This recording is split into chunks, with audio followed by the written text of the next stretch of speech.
کریم آقا علیہ الصلاۃ و تسلیم نے اس چیز سے متعلق اپنے بہت سارے فرمودات کے اندر پہلے ہی ارشاد فرما دیا تھا کہ ایک وقت تک خلافت راشدہ چلے گی، اس کے بعد ایک دور شروع ہو جائے گا جسے ملوکیت کا دور کہا جاتا ہے، بادشاہت کا دور شروع ہو جائے گا۔ اور حضور نے فرمایا وہ ایسا دور ہوگا جس میں فتنوں کا آغاز ہو جائے گا۔ حضور نے 30 سال کا تذکرہ فرمایا 30 سال تک خلافت راشدہ رہے گی اور 30 سال کے بعد ملوکیت کا آغاز ہو جائے گا۔ وہ 30 سال کون سے ہیں؟ ان 30 سالوں کی ابتدا حضور کے ظاہری وصال کے بعد سیدنا صدیق اکبر رضی اللہ تعالی عنہ آپ کی ذات اقدس کا برسر منبر اور خلیفہ بننا، اور پھر 2 سال 3 ماہ 10 دن تک خلافت کے عہدے پر فائز رہنا۔ اس کے بعد حضرت عمر فاروق رضی اللہ تعالی عنہ کا خلیفہ بننا، 10 سال 4 ماہ اور کچھ دن ان کا خلافت کے عہدے پر فائز رہنا۔ اس کے بعد سیدنا عثمان غنی رضی اللہ تعالی عنہ کا دور خلافت، 11 سال 11 ماہ 28 دن کا عرصہ۔ پھر آپ کے بعد سیدنا علی المرتضیٰ شیر خدا رضی اللہ تعالی عنہ کا خلافت کے عہدے پہ فائز ہونا، 4 سال 9 ماہ تک ان کا خلافت کے ایام کو اور خلافت کے مسند پہ بیٹھ کے مسلمانوں کے ساتھ حسن سلوک کرنا، اور 6 ماہ کم ہیں اس میں جو 30 سال بنے، تو ان 6 ماہ کو حضرت امام حسن رضی اللہ تعالی عنہ کے دور خلافت سے منسوب کر کے ٹوٹل 30 سال مکمل ہوتے ہیں۔ اس کے بعد خلافت راشدہ کا سلسلہ ختم ہوا، پھر ملوکیت کا آغاز ہوا۔ حضرت امیر معاویہ رضی اللہ تعالی عنہ صحابی رسول ہیں، ان کی خلافت کا سلسلہ شروع ہوا۔ یہ جتنا عرصہ خلافت کے عہدے پہ فائز رہے، اس کے بعد حکومت ان کے پاس تھی۔ ان کے وصال کے بعد ان کا بیٹا جسے یزید کہتے ہیں وہ ولی عہد بنا۔ اس نے اپنے والد کی جگہ پہ بیٹھ کے لوگوں سے بیعت کا آغاز کیا۔ یہاں سے سن 60 ہجری کے اندر آغاز ہوتا ہے اس دور کا، جس دور کے اندر ابتدا ہوئی ایسی کیفیت کی کہ جس کیفیت نے قیامت تک کے لیے اسلام کو عروج اور بانک پن نصیب کیا۔ جس شب حضرت امیر معاویہ رضی اللہ تعالی عنہ کا وصال ہوا، اس کا بیٹا ولی عہد بنا۔ امیر معاویہ کے دور میں بھی چند اجلہ صحابہ کرام رضوان اللہ تعالی علیہم اجمعین ایسے تھے جنہوں نے امیر معاویہ کی بیعت نہ کی تھی۔ یہ ایک تاریخ ہے جو میں آپ کے سامنے رکھ رہا ہوں، اور اس تاریخ کو توجہ سے سنیے گا۔ حضرت امیر معاویہ رضی اللہ تعالی عنہ کا جتنی دیر دور رہا، حکومت رہی، اس حکومت کے دوران حضرت عبداللہ ابن زبیر رضی اللہ تعالی عنہ ایک صحابی رسول کا نام، دوسرے صحابی رسول کا نام حضرت عبداللہ ابن عباس رضی اللہ تعالی عنہ، تیسرے حضرت عبد الرحمن بن ابی بکر رضی اللہ تعالی عنہ، اور پھر اس کے بعد حضرت امام حسین رضی اللہ تعالی عنہ۔ یہ چار صحابہ اکرام رضوان اللہ تعالی علیہم اجمعین، اور بعض نے 5 کا تذکرہ فرمایا۔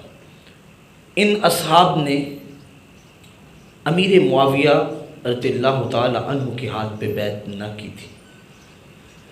جو ہی ان کا وصال ہوا تو جب ان کا بیٹا یزید تخت نشین ہوا تو یزید نے برملا اس چیز کا اظہار کیا۔ مدینہ میں یہ اصحاب تشریف فرما تھے، جب یزید برسر اقتدار آیا تو اس وقت حضرت عبد الرحمن بن ابی بکر کا وصال ہو چکا تھا۔ اب عبداللہ ابن عباس تھے، عبداللہ ابن زبیر تھے، اور حضرت امام حسین رضی اللہ تعالی عنہ، یہ اصحاب تھے۔ یزید نے جو گورنر مدینہ تھا ولید بن عقبہ نامی شخص، یہ صحابہ میں بڑا ایک منصب تھا کہ اللہ جسے گورنر کا عہدہ دے دے، نوکری خدمت کا۔ مدینہ المنورہ کے گورنر کا نام ولید بن عقبہ تھا۔ یزید نے راتوں رات خط بھیجا ولید بن عقبہ کے نام۔ ولید بن عقبہ سے کہا کہ اس جگہ پر امام حسین بھی ہیں، عبداللہ ابن عباس بھی ہیں، عبداللہ ابن زبیر بھی ہیں، ان سارے لوگوں کو بلاؤ اور قصر مدینہ کے اندر جس جگہ تم گورنر ہو اس میں بلا کے ان سے میرے نام کی بیعت لو، اور جب تک یہ بیعت نہ کریں انہیں چھوڑو نہ۔ راتوں رات قاصد آیا، رات کا نصف حصہ گزر چکا تھا۔ ولید بن عقبہ نے جب یزید کا خط پڑھا تو ولید بن عقبہ نے اپنے ساتھی مروان کو بلایا۔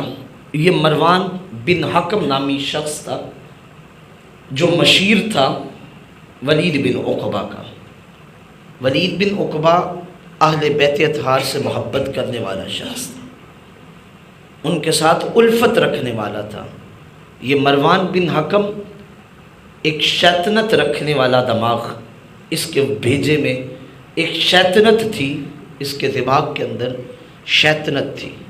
اسے بلایا اور کہا بتاؤ کیسے کیا جائے، تم مشیر ہو میرے۔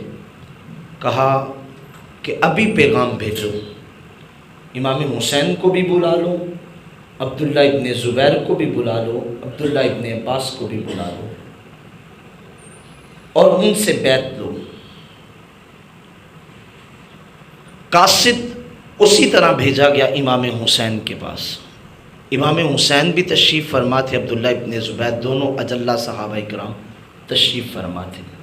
جب قاصد آیا تو حضرت عبداللہ ابن زبیر رضی اللہ تعالی عنہ نے قاصد کا پیغام سنا، امام حسین سے کہنے لگے رات کے اس پہر کے اندر جو ہمارا گورنر ہے کسی سے نہیں ملتا، آج ہمیں بلایا ہے تو کیا خیال ہے؟ امام حسین نے جواب دیا اے عبداللہ ابن زبیر، میرا جہاں تک ذہن ہے اور میری عقل اور فہم جہاں تک جاتی ہے کہ معاویہ رضی اللہ تعالی عنہ کا انتقال ہو گیا اور یزید ولی عہد بنا ہے، وہ ہم سے بیعت لینا چاہتا ہے۔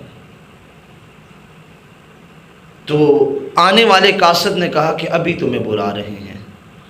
اب باہمی مشاورت سے حضرت امام حسین نے کہا میں جاؤں گا، اگر اس نے بلایا ہے تو میں اس کے پاس جاتا ہوں۔ چند صحابہ سے مشورہ فرمایا تو انہوں نے کہا آپ نہ جائیے، کہا نہیں بلایا ہے، جانا تو چاہیے، بات تو سننی چاہیے۔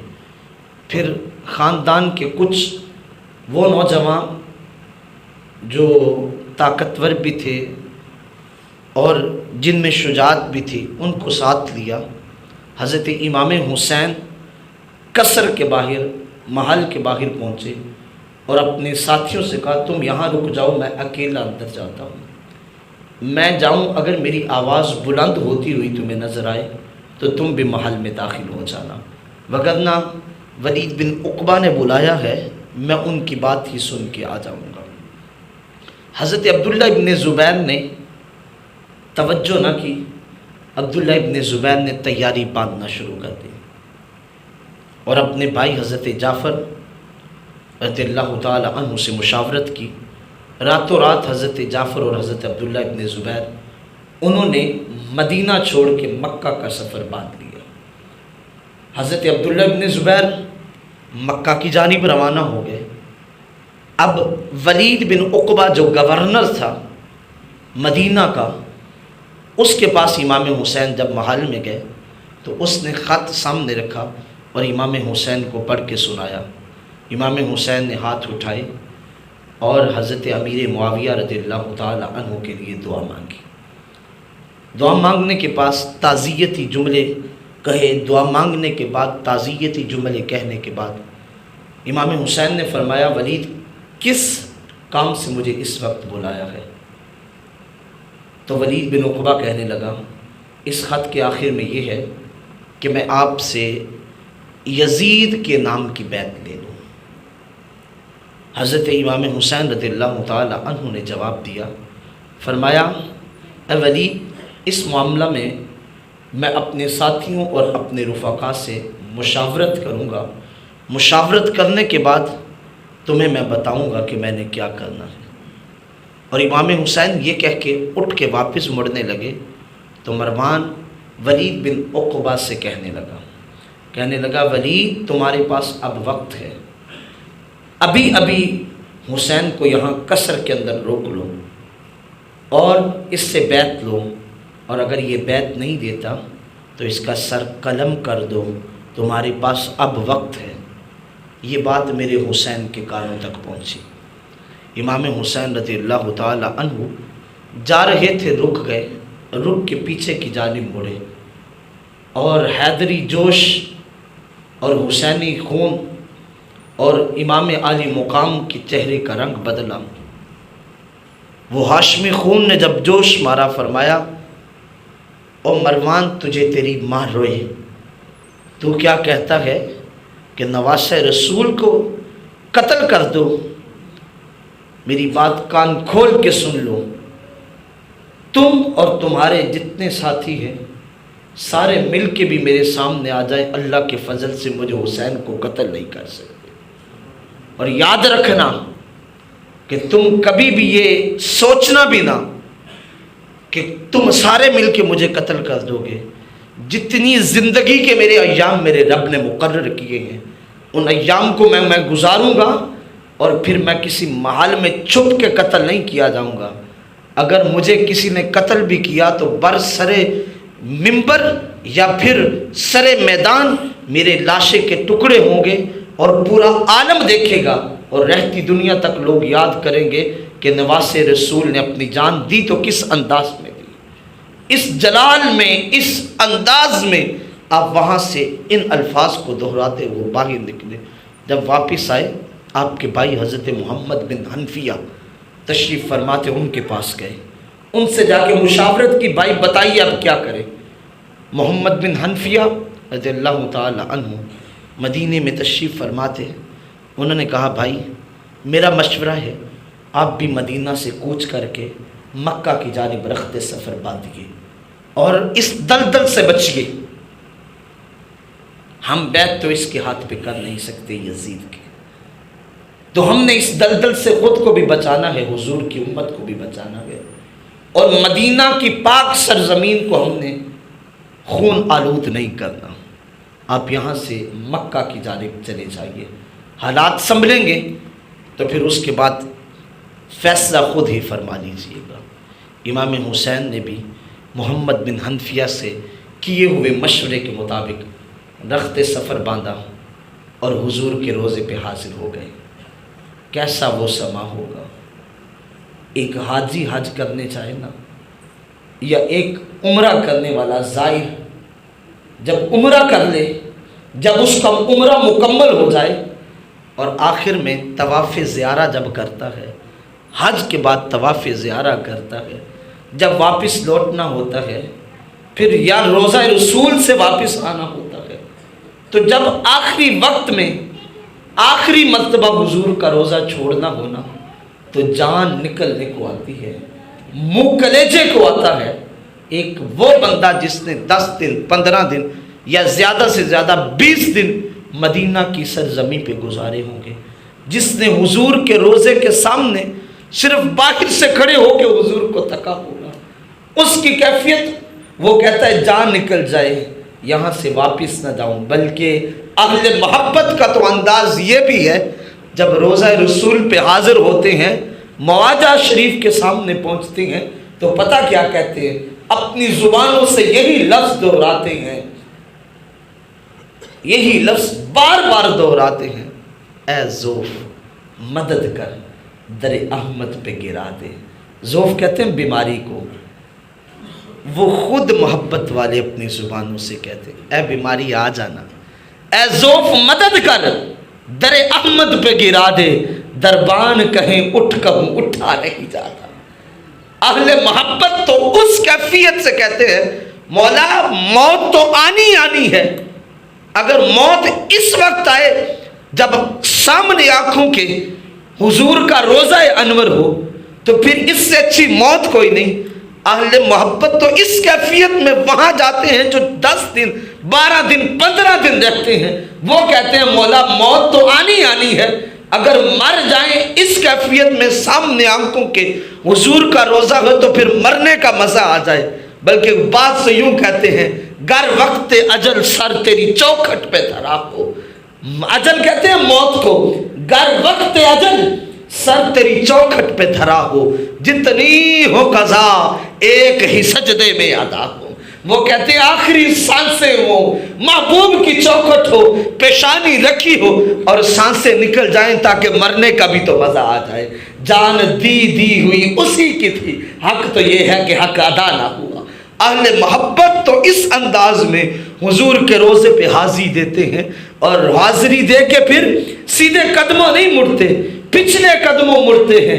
پچھلے قدموں مڑتے ہوئے کہتے ہیں کہ جب تک یہ آنکھیں ٹکی رہیں تو روزہ مصطفیٰ پہ ٹکی رکھی۔ یہ تو اہل محبت کا انداز ہے۔ وہ کیسا سما ہوگا، وہ کیسی گھڑی ہوگی جب امام علی مقام میرے حسین، جنہوں نے ساری زندگی، جن کا بچپن مسجد نبوی میں گزرا، جن کی زندگی کا ایک ایک لمحہ ایک ایک گھڑی حضور کے روزے کے قرب میں گزری، حضور کی بارگاہ میں گزری، وہ جگہ جس منبر پہ میرے حضور تشریف فرما ہوتے تھے، اس منبر پہ امام حسین چڑھ کے بیٹھ جایا کرتے تھے، وہ کیسا سما ہوگا۔ جراز الجنہ کے اندر میرے حسین تشریف فرماتے ہوں گے، میرے حضور کے رانوں پہ آ کے بیٹھتے ہوں گے۔ حضرت عبداللہ بن بریدہ رضی اللہ تعالیٰ عنہ فرماتے ہیں کہ حضور برسر ممبر تھے، ممبر پہ تشریف فرما تھے، حضور ممبر پہ بیٹھ کے خطبہ ارشاد فرما رہے تھے۔ مسجد نبوی کے دروازے سے 2 معصوم بچے لڑکھڑاتے قدموں کے ساتھ اندر داخل ہوئے، جن کے سرخ دھاری رنگ کے کرتے پہنے ہوئے تھے، اور ان کے چہروں کا عالم یہ تھا، یوں لگتا تھا جیسے آسمان سے چاند نیچے آ کے مسجد نبوی میں چل رہا ہو۔ کہا 2 بچے جب مسجد میں داخل ہوئے تو ان کے لڑکھڑاتے قدموں کو دیکھ کے حضور صلی اللہ علیہ وسلم نے ممبر چھوڑ دیا، ممبر سے نیچے اترتے ہیں، اتر کے جا کے ان بچوں کو اٹھاتے ہیں، سینوں سے لگاتے ہیں، پیشانی کو بوسہ دیتے ہیں، اور اٹھا کے پھر ممبر پہ آ کے بیٹھ جاتے ہیں، خطبہ ترک کر دیتے ہیں۔ جب پھر دوبارہ ممبر پہ بیٹھتے ہیں، ممبر پہ بیٹھ کے پتہ کیا فرماتے ہیں؟ کہتے ہیں بالکل رب نے سچ فرمایا، اولادیں بندوں کو آزمائشوں میں ڈال دیتی ہیں، اولادیں بندوں کو آزمائشوں میں ڈال دیا کرتی ہیں۔ میرے حسین تھے اور ایک حسن تھے، جو دونوں لڑکھڑاتے قدموں کے ساتھ مسجد میں داخل ہوئے تھے۔ میرے حضور نے ممبر سے اتر کے انہیں اٹھایا، ممبر پہ بٹھایا اپنی گود میں، اور پھر خطبہ ارشاد فرمایا وہ کیسا سما ہوگا جب میرے حضور سر سجدے میں رکھے ہوں گے، مسجد نبوی ہوگی، میرے حسین آ کے میرے حضور کے قدموں پہ بیٹھ گئے ہوں گے اور میرے حضور نے سجدوں کو طویل کر دیا ہوگا۔ فرمایا وہ کیفیتیں کیسی کیفیتیں ہوں گی، حضور اپنی گود میں بٹھا کے ہاتھ اٹھا کے دعا کر رہے ہیں، یا اللہ میں حسن سے پیار کرتا ہوں، مولا میں حسین سے پیار کرتا ہوں، مولا تیری بارگاہ میں عرض کرتا ہوں تو بھی ان سے پیار کر، اور جو حسن و حسین سے پیار کرے مولا تو ان سے بھی پیار فرمانا۔ وہ کیسا منظر اس مدینہ کے اندر میرے حضور کے نواسوں نے زندگی گزاری، لیکن آج کیسا دن آ گیا، حضور کے نواسے اسی مدینے کو چھوڑ کے جانے لگے ہیں۔ حضرت امام حسین پہ کیسی گزرتی ہوگی، کیسا وہ منظر ہوگا، سسکیوں سے آہوں سے روزہ رسول کے ساتھ چمٹ کے امام حسین رونے لگے۔ کیا وہ عجب منظر تھا۔ آج نانے کے روزے سے بھی بچڑ رہے ہیں نواسے، کس وجہ سے؟ اس امت کے ستائے ہوئے بچڑ رہے ہیں نواسے، اپنے نانے کے در کو چھوڑ کے، اپنے گھر کو چھوڑ کے، جن کے گھر کے اندر کل کائنات کی حکومتیں بادشاہتیں تقسیم ہوتی ہیں، وہ آج اپنا گھر چھوڑ کے ستائے ہوئے حاکم سے مدینہ سے اب مکہ کی جانب سفر کر رہے ہیں۔ وہ عجب منظر تھا، وہاں پہ بس ہر آنکھ اشک بار تھی کہ آج حسین یہاں سے چھوڑ کے جا رہے ہیں۔ امام حسین اس جگہ کھڑے ہو کے پتہ کیا فرماتے ہیں نانا جب دکھ ہی ہوتا تھا تو آپ کے روزے پہ آ جاتا تھا، آ کے دکھ آپ کو سناتا تھا، آپ مجھے دلاسا دیتے تھے، میرے دکھ ختم ہو جاتے تھے۔ آج نانا وہ وقت بھی آ گیا ہے کہ آپ کا روزہ بھی چھوڑ کے مجھے جانا پڑ رہا ہے۔ میرے حسین اس وقت اپنے نانا کے روزے سے پچھلے قدموں ہٹتے ہوئے جاتے ہیں اور پھر یہ مسافر مکہ کی جانب رخ کرتا ہے۔ اب مدینہ سے مکہ کی جانب پیدل اپنے گھر کے افراد کو لے کے امام محمد بن حنفیہ وہی رکتے ہیں، باقی افراد مکہ کی جانب سفر کرتے ہیں۔ اب یہ قافلہ مدینہ چھوڑ کے کسی اور غرض سے نہیں جا رہا، صرف اس غرض سے جا رہا ہے کہ نانے کے دین کو بچانا ہے، مدینہ کی پاک سرزمین کو خون آلود نہیں ہونے دینا۔ جب یہ قافلہ مکہ پہنچا، مکے میں جا کے ابھی پہنچے ہی تھے، عبداللہ ابن زبیر وہاں تشریف فرما تھے، یزید نے ایک لشکر بھیجا، جس لشکر نے عبداللہ ابن زبیر کو حملہ کرنے کی غرض سے ایسا حملہ کیا کہ رب کے گھر کے اندر، کعبۃ اللہ کے اندر آگ ہی آگ لگ گئی، رب کے گھر کا غلاف جل گیا، خانہ کعبہ کا، کعبۃ اللہ کا غلاف جلا، اور اس جگہ پر سنگ باری کی گئی، سنگساری کی گئی۔ لیکن اللہ کی حکمت، اللہ کی کیفیت، حضرت عبداللہ ابن زبیر صحن حرم کے اندر کھڑے ہو کے کہنے لگے، مولا ایک وقت تھا ابرہا تیرے پاک گھر کو گرانے کے لیے آیا تھا، وہ 60,000 کا لشکر لے کے آیا تھا کہ رب کے گھر کو گرانا ہے، تو ہمارے جد امجد عبد المطلب نے کہا تھا کہ اے ابرہا میں تیرے پاس اس لیے آیا ہوں کہ تو میرے جانور وہاں سے ہانک کے لے آیا ہے۔ تو آگے سے ابرہا نے کہا تھا تجھے جانوروں کی فکر ہے، رب کے گھر کی فکر نہیں۔ تو ہمارے جد امجد عبد المطلب نے جواب دیا تھا کہ اے ابرہا میرے جانور ہیں، مجھے تو بس ان کا پتہ ہے، وہ گھر رب کا ہے، رب جانے اور تو جانے۔ تو اس وقت تو نے اگر ابرہا کے ہاتھیوں والے لشکر کو، 60,000 کے لشکر کو ابابیلوں کے ذریعے ان کے منہ میں چھوٹے چھوٹے کنکر دے کے ان کا نام و نشان مٹا دیا تھا، تو آج یہ لوگ کعبۃ اللہ کو جلا رہے ہیں۔ مولا ہم تعداد میں کم ہیں، انہیں نیست و نابود فرما۔ چند افراد کا مجموعہ جس نے یزید کے بیٹے ہوئے لشکر کو ایسی مات دی کہ اس لشکر کا سپہ سالار بھی مارا گیا، وہ لشکر ذلیل و رسوا ہو کے مکہ سے واپس لوٹا، لیکن میرے حسین اس خون ریزی میں بھی شامل نہیں ہوئے۔ میرے حسین نے کعبۃ اللہ کی سرزمین پہ بھی تلوار نہ اٹھائی، میرے حسین نے ارادہ حج کیا، حج کے لیے احرام باندھا۔ یہ وہ ایام ہیں جب حاجی حج کے لیے احرام باندھتے تھے۔ میرے امام نے حج کے لیے احرام باندھا، جب حج کے لیے نکلے پتہ چلا کہ اس حج بیت اللہ کی سعادت کے حاصل کرنے کے دوران بھی یزید نے وہ احرام کی حالت میں دشمن بھیج دیے ہیں۔ میرے حسین نے پھر اس جگہ حج کا احرام کھول دیا، صرف عمرہ کیا، اور اب کہا میں رب کے گھر کی زمین کو، کعبۃ اللہ کو، صحن مکہ کو خون سے آلود نہیں کرنا چاہتا۔ میرے حسین نے پھر پہلے مدینہ چھوڑا، مکہ میں آئے۔ اب دیکھو میرے حسین مکہ چھوڑ کے پھر کربل کے میدان کی جانب چل دیے۔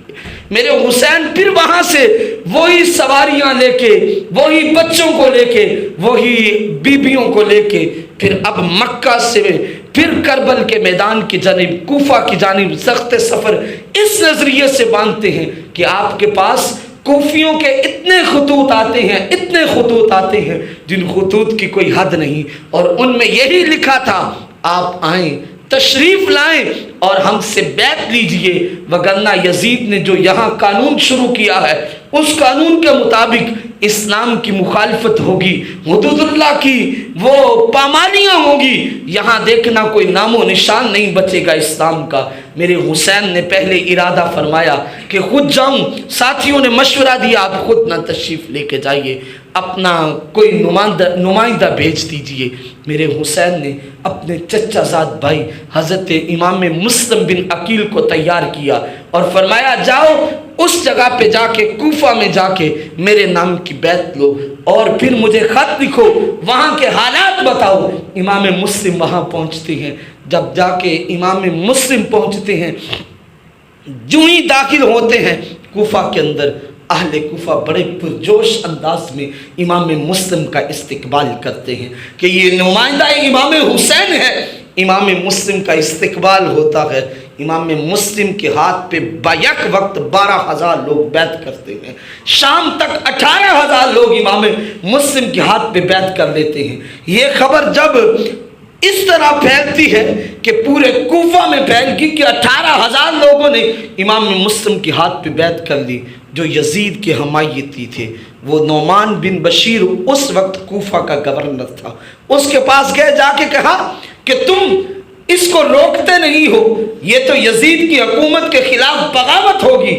نعمان بن بشیر نے آگے سے جواب دیا، وہ مسلم آئے ہیں، وہ حضور کی آل کے ہیں، اور میں آل بیت اطہار کے خلاف کبھی تلوار نہیں اٹھا سکتا، ہاں جب تک وہ میرے خلاف نہ اٹھائے۔ وہ آئے ہیں، لوگ عقیدت سے انہیں مل رہے ہیں، ملے، عقیدت ان کی کرنی چاہیے۔ تم لوگوں کی بات کرتے ہو، میں بھی خاندان رسول کا نوکر ہوں۔ یہ نعمان بن بشیر بوڑھے صحابی رسول تھے جو اس جگہ خلیفہ تھے، گورنر تھے مقرر، جس جگہ کوفہ کے اندر لوگوں نے آپ کو بلایا تھا۔ کچھ حامی اٹھے، یزید کے پاس خط لکھا، قافلہ بھیجا کہ یہ نعمان بن بشیر تو ان قریب کوفہ کو حوالے کر رہا ہے امام حسین کے۔ نعمان بن بشیر کی جانب سے جب ان کے خلاف یہ خط پہنچا یزید کے پاس، یزید نے راتوں رات مشورہ کر کے بصرہ کا جو گورنر تھا جس کا نام ابن زیاد تھا، یہ بڑا ظالم آدمی تھا، یہ بڑا فاسق و فاجر تھا، اس کے نام خط لکھا ابھی بصرہ کو چھوڑو اور چھوڑ کے کوفہ کا رخ کرو۔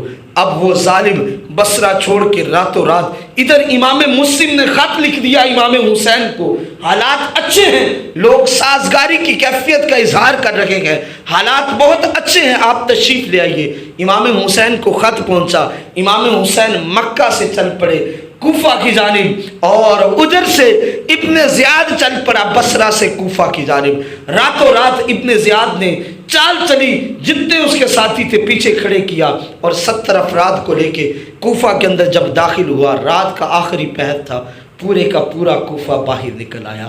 کوفے کے بسنے والے سارے لوگوں نے بڑا پرزور استقبال کیا اور نعرے لگاتے ہوئے کہ خوش آمدید نواسہ رسول آ گئے۔ اس نے سیاہ رنگ کے کپڑے کے ساتھ اپنے چہرے کو ڈھانپا ہوا تھا، سیاہ لباس میں ملبوس تھا ابن زیاد، سیاہ لباس پہن کے سیاہ رنگ کے کپڑے کے ساتھ چہرے کو ڈھانپ کے اس وقت کوفہ کے اندر داخل ہوا۔ لوگوں نے نعرے لگائے کہ نواسہ رسول آ گیا، لوگوں نے استقبال کیا، نعرے لگائے، سلام کرے۔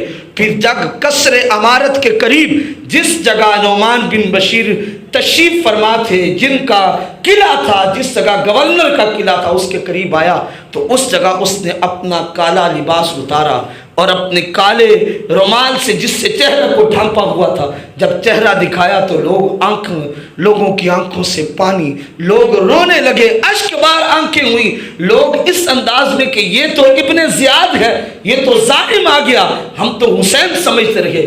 وہ قصر عمارت کے اوپر چڑھ جاتا ہے اور کہنے لگتا ہے لوگوں میری بات سن لو، میں یزید کی جانب سے تمہارا امیر بن کے آیا ہوں، گورنر بن کے آیا ہوں، اس بات کو یاد رکھنا، نہ تمہارے بچے چھوڑوں گا، نہ تمہاری عورتیں چھوڑوں گا، ساروں کو قتل کروں گا، عزت و ناموس تمہاری پامال کر کے رکھ دوں گا، سارے کے سارے راتوں رات امام مسلم کی بیعت کو توڑ دو۔ اب اس کا یہ کہنا تھا، نعمان بن بشیر کو وہاں سے نکال دیا گیا۔ اب اس قصر عمارت کے اندر گورنر بن کے ابن زیاد جب پہنچا، صبح ہوئی، نماز مغرب کے وقت امام مسلم نے مصلی بچھایا، پیچھے 40,000 لوگوں نے نماز کی نیت باندھی، 40,000 لوگوں نے، لیکن آواز آئی لوگوں ابن زیاد کا لشکر تمہاری جانب بڑھ رہا ہے۔ 3 رکعت نماز مغرب کی مکمل نہ ہوئی تھی، 40,000 لوگوں میں سے 40 افراد بھی امام مسلم کے پیچھے نہیں کھڑے تھے۔ لوگوں نے الکوفی لا یوفی، یہ کوفی جو ہوتے ہیں یہ وفا نہیں کرنے والے ہوتے، وہی لوگ تھے جو امام مسلم کے پیچھے نماز پڑھ رہے تھے۔ جب دیکھا کہ حالات خراب ہو رہے ہیں، امام کو اکیلے چھوڑ دیا۔ جب امام نے سلام پھیرا تو صرف مصلی پہ اکیلے امام مسلم تھے، کوئی بندہ، 40 افراد بھی باقی نہ رہے، 40 افراد میں سے کوئی بندہ، 40,000 افراد چلے گئے، امام مسلم اکیلے کھڑے تھے۔ امام مسلم نے آہوزاری نہیں کی، آسمان کی جانب رخ کر کے کہا مولا اگر تیری رضا اس میں ہے تو ہم بھی اسی پہ راضی ہیں، ہم بھی اسی پہ راضی ہیں۔ ادھر امام مسلم آ رہے، امام مسلم نے جو خط بھیجا تھا، امام حسین تشریف لا رہے تھے، امام مسلم پریشان۔ اب امام مسلم نماز پڑھا کے شام کے وقت باہر گلی میں نکلے کہ کسی کے گھر جاؤں، لوگوں نے دیکھ کے دروازے بند کر لیے۔ ہمارے اماموں پہ وقت ایسے آتے ہیں، وہی لوگ جو پیچھے نماز پڑھنے والے ہوتے ہیں، ایک وقت ہوتا ہے امام کو دیکھ کے دروازے بند کر لیتے ہیں۔ الکوفی لا یوفی، یہ جو کوفے والے ہیں یہ وفا نہیں کرنے والے، انہوں نے جو حضرت علی مرتضیٰ سے وفا نہ کی تھی، امام مسلم سے وفا نہ کی، اور آج وقت آیا امام مسلم پر، تو آج رات میں پورے کوفے میں امام پھرے، کسی نے دروازہ نہیں کھولا کہ امام مسلم کو گھر میں رہنے کے لیے وقت دے دیا جائے۔ ایسے ایسے معاشرے کے اندر لوگ پائے جاتے ہیں جن کے پیچھے نمازیں پڑھی جاتی ہیں، پھر ان کے پانی کا گھونٹ پلانے کے لیے کوئی تیار نہیں ہوتا۔ اور بھائی پھر ایسے لوگوں کو قیامت تک کے لیے لعنتی بھی تو قرار دے دیا جاتا ہے۔ ایسے لوگ ملعون بن جاتے ہیں جو اپنے ائمہ کے ساتھ یہ اختلاف اور یہ انداز اپناتے ہیں، انہیں پھر ذلیل و رسوا بھی معاشرہ ہوتا ہوا دیکھتا ہے۔ دیکھیں میرے امام کے حوصلے بلند، امام مسلم کی جانب، امام مسلم نے امام حسین کی جانب پھر ایک اور خط لکھا۔ امام مسلم نے جو خط لکھا، کہا یہ لوگ بدعہد ہو گئے ہیں۔ امام حسین اپنا قافلہ لے کے قریب کربل کے میدان کے قریب پہنچے ہوئے تھے۔ امام مسلم نے جب خط پڑھا تو آسمان کی جانب رخ کر کے کہا مولا تیرے احکامات جو نظر آتے ہیں وہ کچھ اور ہی نظر آتے ہیں، مولا اگر تیری رضا اسی پہ ہے تو حسین بھی واپس نہیں لوٹنے والا، اب اس کارزار میدان میں آ کے کھڑا ہوگا، اس میدان کی آ کے اندر کھڑا ہوگا، اب جیسے تو چاہے تو کر لینا، میں تیری رضا پہ راضی ہوں۔